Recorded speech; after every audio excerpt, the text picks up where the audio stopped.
Hello everyone, and welcome to Autocrat. Yes, and this is a bonus episode. It's a Halloween special. So be ready for some horrifying stories. Ooh.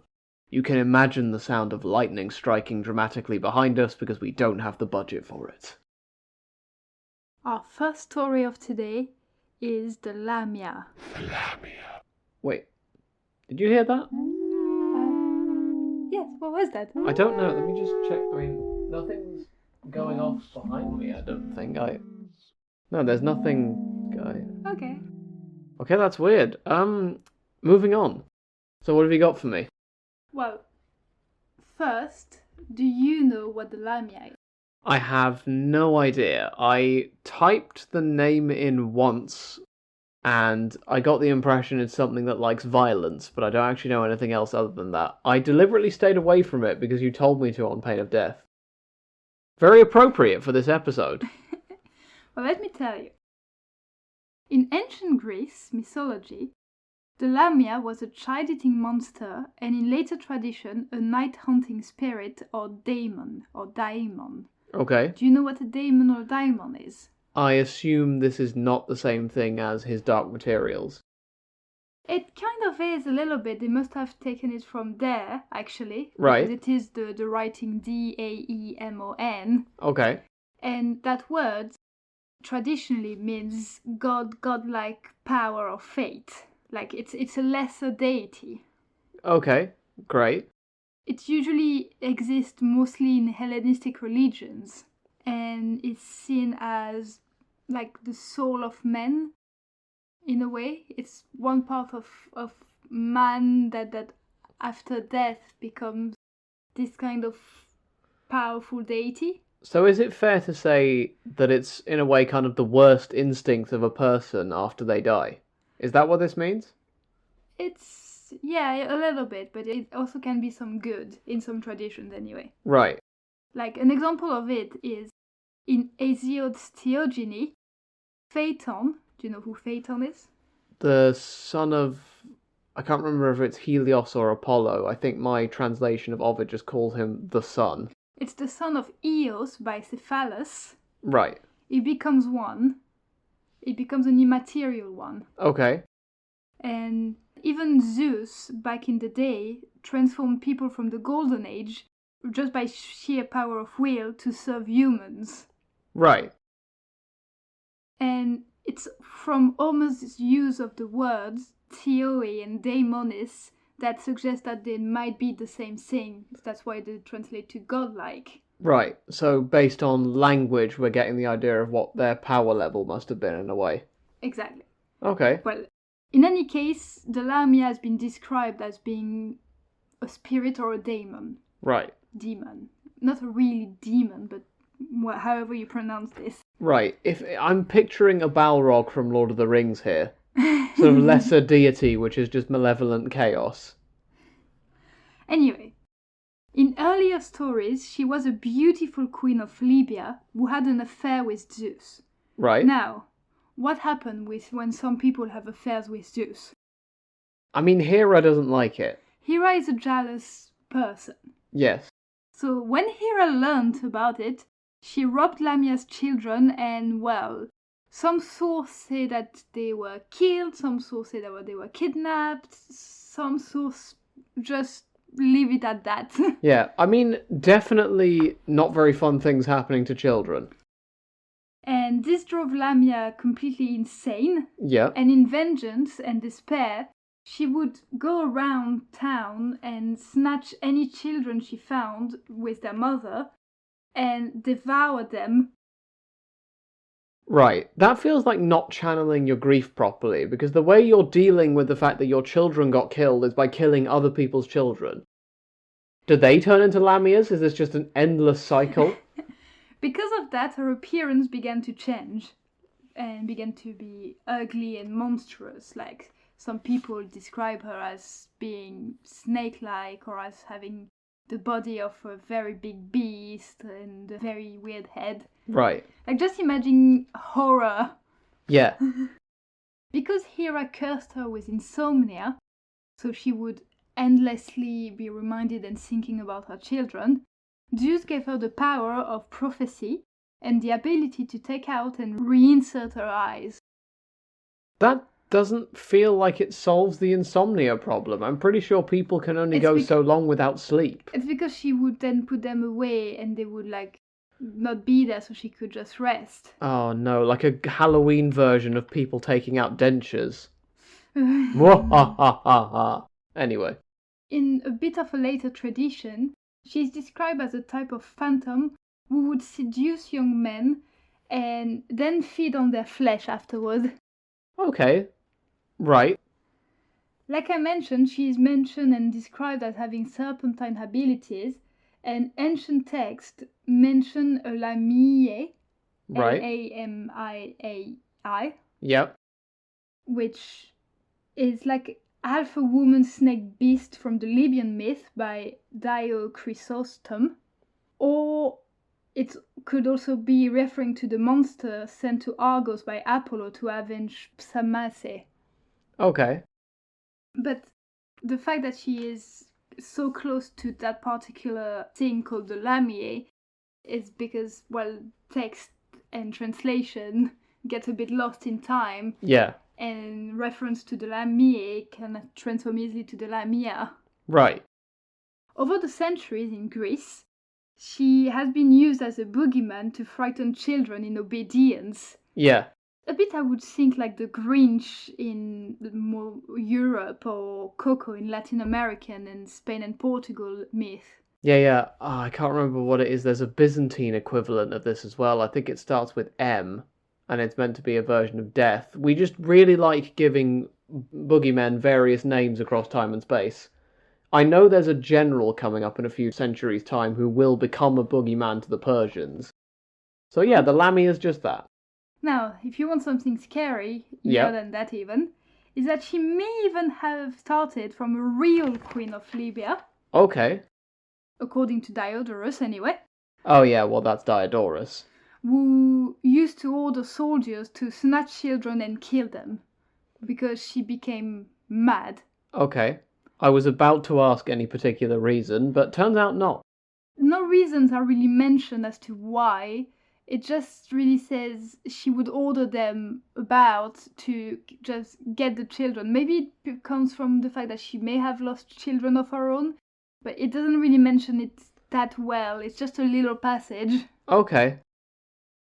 Now, in another source I've read, she is the daughter of King Belus of Egypt and Libya, who, by the way, is the mother of Belus by Poseidon. Right. Yeah, I think... Did we mention Belus? Maybe. I seem to remember that branch of the family got mentioned at some point anyway. Can't remember how he connects to everyone else, but still. But yeah, this is the story of the Lamia, the child-eating monster that is just really a grieving mother. But if you grieve, please don't eat people's children. Yeah. I feel that the tagline for the Lamia is, psychiatrists didn't exist, what am I supposed to do? But yeah, how did you like that story? I mean, that's a lot. There's a lot going on there. I like it. What was that? Oh. I don't know. Is there a possibility we're haunted? There might be. There might be. Let's just protect ourselves. Maybe it's a Lamia. Yeah, maybe. Right, well, let's hurriedly move on to a story that's not as bloodthirsty then, shall we? Yes. I mean, we should be fine with this one. This shouldn't worry any spirits or whatever too much, because this is just a ghost story and... Okay, no, apparently not. Right, this is unsettling. Yeah, we don't worry, listeners. We'll just turn the lights back on. The Autocrat Palace might have a ghost living here somewhere now. I mean, we'll try and find it, but in the meantime, let's get on with the second story. So, this comes to us from not one, but two different Roman sources who disagree with each other on minor points, but for once, roughly agree with each other. Good. So, the first one is some letters by a man called Pliny. Now, you may have heard me mention this name before when we were talking about the Phoenix and the Basilisk, and I mentioned Pliny's Natural History. You did. This is not that Pliny. That one was Pliny Senior. This is Pliny Junior. I know you're disappointed, but we'll get through it. Now, this Pliny was a politician who lived during the latter half of the 1st century and the first decade or so of the 2nd century, CE, by the way. We have a surviving collection of his letters, including ones to the Emperor Trajan, which I'm sure we'll draw on in the future. However, for our purposes, we need to turn to Book 7 and to letter 27. This letter is addressed to a man called Licinius Sura. This is Lucius Licinius Sura, a Spanish senator, personal friend of Trajan, and a consul 3 different times. What I'm getting at is he's a big deal. Pliny opens the letter by asking if Sura believes in ghosts and what they might be like. Pliny himself states he believes in them because of the experience he's heard of one Curtius Rufus, and then just launches into an anecdote without any further questions, as far as I remember. Now, he'll become famous later, this Curtius Rufus, and I'll touch on who exactly he is or might be at the end of the story, but for now, just know he's unimportant when this story takes place and is working for the African governor. Okay. This story takes place in the afternoon, and we open on Curtius Rufus ambling around his property. You know, it's a nice day. The birds are probably chirping, everything's lovely. Suddenly, a supernaturally beautiful and tall woman appears out of nowhere. Okay, why not? Curtius Rufus is naturally afraid. Why would you be afraid? It's a beautiful woman. Well, she's appearing out of nowhere, and I'm not sure how terrifying she'd be or not. She's beautiful. I don't think Pliny would have recorded it if Are his you first saying thought... beautiful women are scary? I mean, of course. So's the ghost wandering around here. Anyway. However, she calms him down by saying that no need to worry, she's the spirit of Africa. Because that wouldn't unsettle me further. Africa, the continent. It's complicated. The Roman concept of Africa is not so much a continent in its own right, but instead a province. So the Roman province of Africa, or Africa Proconsularis, roughly covers modern Tunisia and the coast of Libya as far as that bump which curves up into Egypt. Britannica tells me the Greeks referred to the continent of Africa as Libya, and the name Africa did get used by the Romans, but it mainly applied to the North Shore.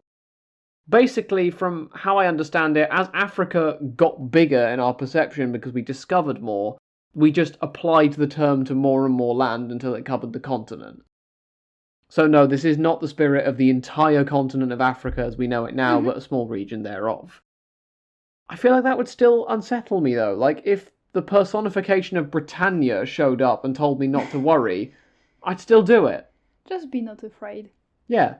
It did remind me a lot of the whole biblical concept with the angels showing up to the shepherds.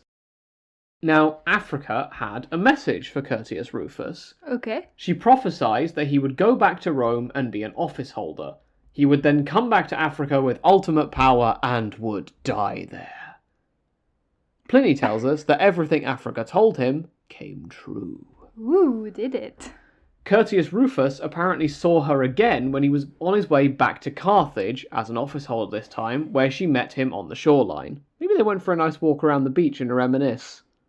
That's what I like to imagine. Pliny is also convinced that Curtius Rufus realised the prophecy about his death was coming true when he fell ill for the final time, and this is why he despaired of recovering even though nobody else was pessimistic. So that's Pliny. Our other source for this is Tacitus, living around the same time as Pliny the Younger.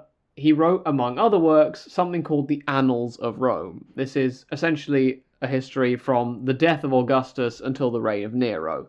Alright. You will be so sad to learn that we are missing the bit that has Caligula. Why? I don't know. I mean, we're Maybe missing... he was too scared. Maybe. I mean, we're missing other bits as well. It's not like he just hid the Caligula section. We're just missing large chunks, but I was so upset when I found out that that bit was gone. Anyway, for our purposes today, he backs up the ghost story that Pliny mentions. He mentions Curtius Rufus initially when talking about a triumphal honour. Ah! Oh, it's back. Oh no. Please, I'm just trying to tell a story. Curtius Rufus. Yes, Tacitus mentions him for the first time when talking about a triumphal honour he is awarded by the Emperor Claudius in Upper Germany. He then explains Curtius Rufus's origins in a flashback, so much like Ovid, he might have ADHD, he's going to abruptly tell us what he knows about Curtius Rufus. Yeah, of course. He was said to be the son of a gladiator by some people, and Tacitus doesn't deny or affirm this, but instead says he doesn't want to lie, but the truth is embarrassing, so he's just going to stay silent. Okay. He is Gossip Girl without being Gossip Girl. Anyway, when a young man, Rufus was in the employ of the African governor's employee. Like we've seen before, he's an official working away in Africa. He doesn't have the aforementioned colonnade in his house where we saw him last time, but instead it just says there's nobody else there. So he's still alone, and this apparently takes place in somewhere called Hadrumetum. This is a settlement founded by the Phoenicians in the 800s BCE and located in modern-day Tunisia, so again, makes sense with what we know. Anyway, we head over there now to see Curtius Rufus once again. Again, the woman appears, but this time the only detail she gives is that he will govern Africa, presumably disappearing immediately afterwards. Alright. Rufus was heartened by this news and set out for Rome. Here, his energy and help from friends got him a position as a quaestor. Now, what is this? This is basically the bottom rung of the senatorial ladder, and from Augustus on, there were 20 of them, and they would often be administrators of finance and assistants to governor's assistants, so he's climbing the greasy pole. Emperor Tiberius apparently helped him, dismissing concerns about his lack of noble ancestry in favour of his abilities, so again, an emperor giving him a leg up. Curtius, although not a nice man, became consul, won the aforementioned honorary triumph, and then became governor at Africa. So again, you can imagine him sailing back towards Africa and seeing a well-known ghost on the shoreline and thinking, hello again, mysterious Jack-in-the-Box lady. Again, it was in Africa that he met his end, although Tacitus doesn't repeat the gossipy story about the extra bit of the prophecy. Now, one problem we run into is who exactly is this Curtius Rufus? Yeah, who is he? Because from what I've gathered from my quick research on the man, there's controversy. Of course there is. It's likely that he is the same individual as one Quintus Curtius Rufus, and this is a man who wrote a history of Alexander the Great. He was also something called a suffect consul in the year 43 CE. So this is basically an extra consul besides the two who the year gets named for. So normally you have, instead of, let's say, 10 BC, it's the year of Consul A and Consul B. So, really? Yeah, that's how they do it in all of those histories. They say, I don't know, the year of, let's say, Caesar and Pompey. Okay. He is not one of these consuls. He's just given the office but doesn't get his name in that prestigious place. Incidentally, if you want a bit of the who's who, his colleagues in the consulship that year, in any capacity, include the Emperor Claudius, for the third time, and someone called Lucius Vitellius, father of the future Emperor Vitellius. So, I mean, this prophecy from an African spirit is perhaps not as scary as your story, given that it all works out fine for Rufus, but still, supernatural occurrences. Ooh. So, that does it for both of our stories, I think. Yes. What I thought I was gonna do now is tell you about mini myths that are kind of spooky. Ooh. First ask you if you know them, and if you don't, tell you what they are about, and see if you find them nightmare-worthy. Alright. The first one might be a pretty more niche one that you might not know about. It is the myth of Lorelei the Siren. Oh, I don't know that one. I know what a siren is. I haven't heard this story. Think Germany, 19th century or so. Okay. Right? Yeah. There is a rock, a big rock, on the bank of the Rhine in Germany. A legendary maiden called Lorelei, who was found guilty of enchanting men and causing their deaths, was sentenced to be confined in a nunnery. Right. On the way there, she convinced the guards to climb that mountain one last time. While there, she thought she saw her lover down below, Yep. and she therefore jumped to her death. Okay, I feel like that's not the natural response for this. Her spirit became a siren, luring fishermen who can still hear a kind of an echo, because it's a zone where there's lots of echoes, and that leads them to their death. Ooh. One question I would have, though, is how is the court in Germany deciding that she's guilty of luring men to their death? That doesn't feel like a thing you can just pull up a spreadsheet for. It's a legendary story. Yeah. I'm just very taken with how that jury system would operate. And that mountain is named after her, the Lorelei Mountain. Ooh, nice. You didn't know that story then? No, I'd heard of sirens luring people to their deaths before, and we're going to see that probably a lot in future, but didn't know that one. It's one of the many siren stories. Yeah. Like even my Lamia from earlier is sometimes associated with being a siren. Wow. We're all just sirens, really. The next story that you might or might not know is the Wendigo. I've heard of a Wendigo. Isn't that a North American myth? It is.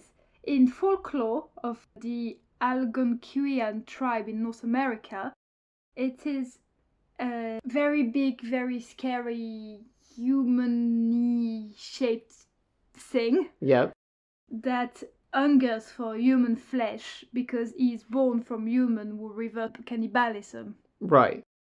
So don't go in forest late at night when there's been some cannibalism going around, because you might find a Wendigo. Yeah. And get eaten. I feel like if there's been cannibalism in forests, not going into them in general is quite good advice, let alone the Wendigo.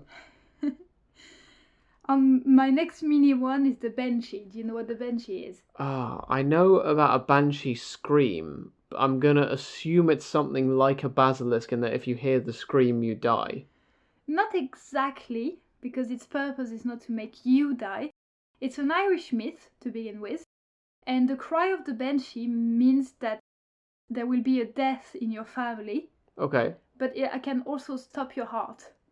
Right. When it wails very, very high. But it's a force coming for a family member's death. And it is said that when you see it, you actually accept it more, because it's a very loved myth in a way, in Irish culture anyway. Right. Okay. It's scary, but it's... Yeah. My last one is a Japanese scary myth that I'm very sure you're going to find scary, and that you probably don't know. Yep. I have no idea how to pronounce that, but we'll go along. Yep. The Jorogumo. The Jorogumo. Have you ever heard of this? The name's tickling at the edge of my brain, but I don't remember what it is. Now, imagine this. A beautiful woman. Okay. Magnificent woman. Right. No default. She comes to you and she takes you back with her to her place. Okay. But she has a secret, that woman. Right. She's actually a very, very big spider. And as she's taken you in her place, she suddenly drops the illusion. You find yourself in her web, and she retransforms into the massive spider that she is and devours you. Nobody's perfect. Yikes. I mean, as far as first dates go, that couldn't really go any worse, could it? So which one of these did you find the scariest and that will bring you nightmare tonight? I mean, as an experience, it would be the Jorogumo. I mean, the list of date outcomes is not usually like, goes well, agrees to meet up again, fairly neutral, might see them again in future, went terribly, never speaking again, or stuck in their web and about to be devoured by a giant monster spider. Actually, Autocrat dating advice, don't turn into giant spiders. Yes, please. I'm going to go out on a limb and say that's officially sanctioned. Well, I think this brings us to the end of our spooky episode. Do tell us if you know any very scary stories or myths, or which one you preferred, not preferred, but which one you found scary. Yeah. And yeah. And if there's any we should cover next year. Ooh. Happy Halloween. Happy Halloween.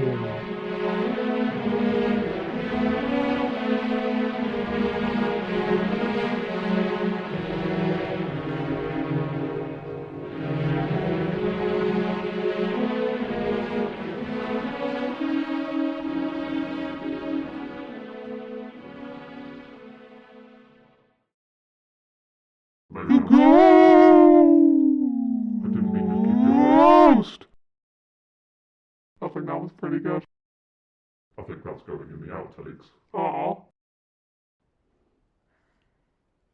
Also, well, maybe we are ghosts. Ooh.